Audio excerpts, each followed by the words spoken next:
Hi folks, we're Sophie and Philippe, two professional chefs and regenerative farmers, on a mission to empower people to grow, cook and preserve nutrient-dense, regeneratively grown, delicious food. We bring you how-to recipes, stories that bridge the gap between the land and our plates, sprinkled with a pinch of humor and lots of grit. After a wildfire burned down much of our farm, and with a baby on the way, we're working hard to rebuild our lives. Join us for some honest cooking, regenerative living, and fun farm-to-table courses and retreats.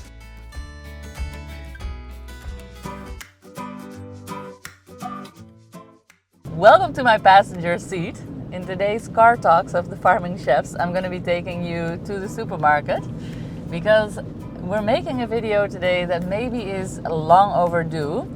It's funny because we've been online for over 2 years and our whole channel is about growing and cooking and preserving nutrient-dense food, but we've never actually made a video on the food choices we make as a family and our sort of stance on what a healthy diet is and which things to avoid, which things to not avoid and to actually do. So I thought it would be fun today to take you along on an episode of exploring the human diet together and the farming chef's stance on what a healthy diet is. So first off, let me begin by saying that when you actually get into the science of food and human diet, it's a jungle, okay?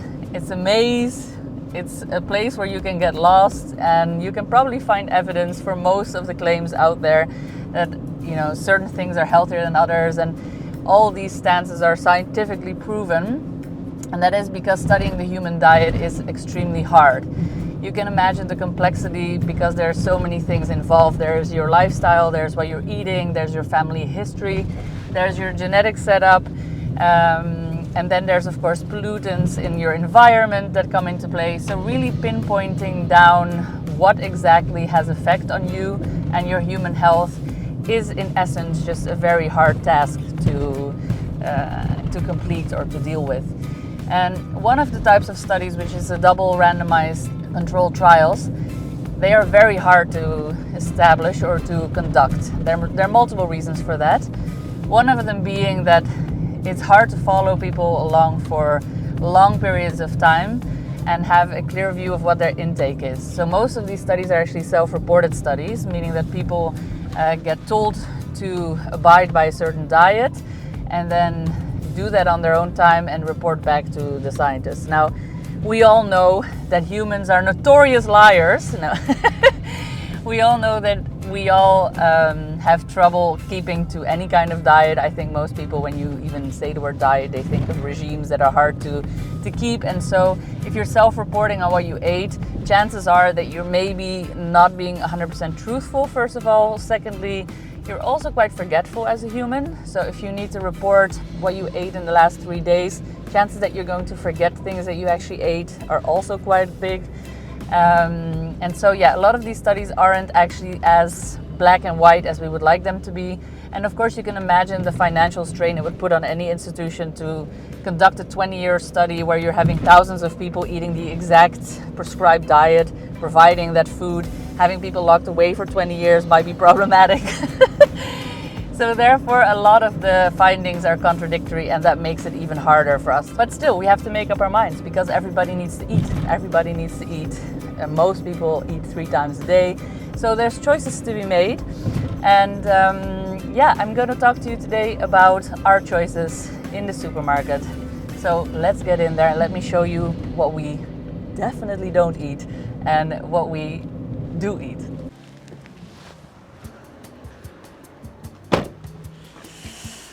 All right, let's lock this puppy up. One of the great things about our lifestyle choices is that actually going to the supermarket usually is a super quick affair because 98% of what's in there, we don't really want it anyway. Nope. Nope. This one, better than this one. Nope. Sorry, Uncle Roger, but all of this MSG crap, absolutely not. Okay, I won't lie. Sometimes, yes.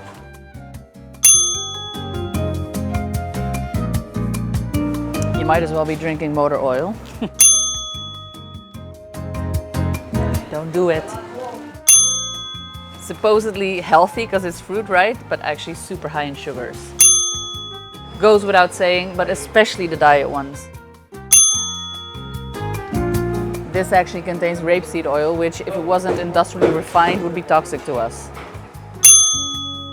I like a good sausage just as much as the next person. But these ones, guys, the highly processed ones, are super high in nitrates and all kinds of emulsifiers and preservatives that are super bad for you. So it's really important that you make your own sausages. So here is what we did get. Some bananas from Madeira. Some organic cashew nuts. A very large ginger root. And because I forgot to soak the beans, some cooked beans in a glass jar. I'll explain why in a minute. Let's get out of this parking lot without driving anybody over. It's apparently the spot where most accidents happen. Folks, I wanted to take a quick minute because I want to talk to you about some amazing on-site and off-site experiences we're offering in 2026. Because even though we love making these videos for you guys, a big part of our business also is teaching people real life and having great one-on-one, one-on-group experiences, because the internet is great, but human connection is even better. So if you're interested in joining us, we give courses where we teach you how to cook farm-to-table food. These are mostly set here in Portugal on our site, but we also offer really fun, once-in-a-lifetime culinary experiences. If that sounds like something you're into, check out the link below. All right, let's go back to the video.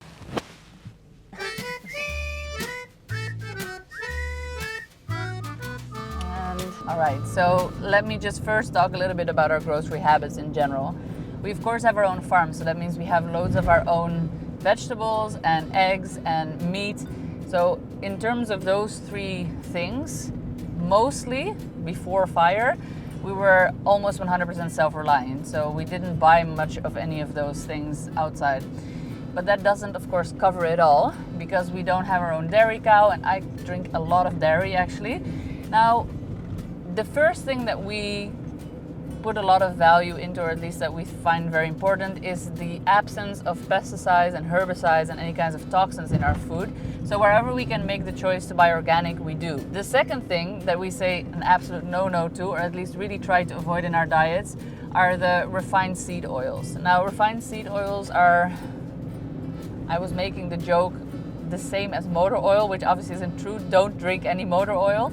But unrefined oils are very different from refined ones, and that's because unrefined oils are usually cold extracted, and they are an oil that is naturally digestible by our bodies. Think of olive oil, coconut oil, linseed oil, all of those are fine. But when we buy oils these days in the supermarket, most of them are either canola oil, rapeseed oils, all kinds of, well, peanut oil for instance as well is usually a refined one. These are processed at high temperatures and are cleaned out with chemical solvents, meaning that they change their structure, which makes them hard for us to digest. And they create different byproducts in our bodies that actually cause inflammation. And of course, a lot of these chemical solvents, they leave traces in the oil. So you are eating all kinds of things that we shouldn't be able to eat as humanity. And that is one of the problems that we find ourselves in today with multiple food items, really. High consumption of refined sugars, also very bad for you. Loads of people now suffering from diabetes in the world, and just an overall consumption of sugar is linked to poor health in many aspects.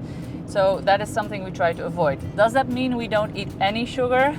Absolutely not. I quite like a sweet item here or there, and so do our kids. But whenever we do eat sugar, I try to incorporate it in a way where it's directly coming from the source from which it is found. So that are the fruit sugars, dried fruits for instance. And if we're going to be using any kind of sugar, it's always unrefined coconut sugar or unrefined cane sugar, which still has some trace minerals and nutrients in them that white sugar just doesn't have. Now, another thing that we always look out for, and we recommend other people look out for as well, is all the weird things that they put in your food these days in the form of additives, emulsifiers, food coloring, flavor makers. The whole aim of industry today is to make food shelf stable for as long as possible, as easily transported as possible, and as cheap as possible. Now, unfortunately for us, that has meant that we are consuming lots of calories, but we're not actually consuming any nutrients. Or let's say that our food became very nutrient poor because of this. Because if you're thinking about it, what we're eating these days is a lot of dead food. And these can be found on the back of your labels in the form of E numbers or very hard to pronounce chemical terms. There's a dog in the road. I'm gonna have to take a break here for a moment. Get out the way, move. So whenever you're reading the back of labels, it's always good to sort of think, do I even know what this word means? And if the answer is no, then it definitely shouldn't be in your food. And that is why we try to, in our household, we try to make everything we can that you could buy in the shop from scratch. So making your own cookies, making your own mustard, making your own mayo, making your own ketchup. I know it sounds like a lot of work, but if you batch make these things, it's actually not that much work. And you are cutting out so many of these poor actors, of these bad actors out of your diet, which is really beneficial because all of these things are linked to horrible things, such as cancer, endocrine disruption, diabetes, heart and vascular disease,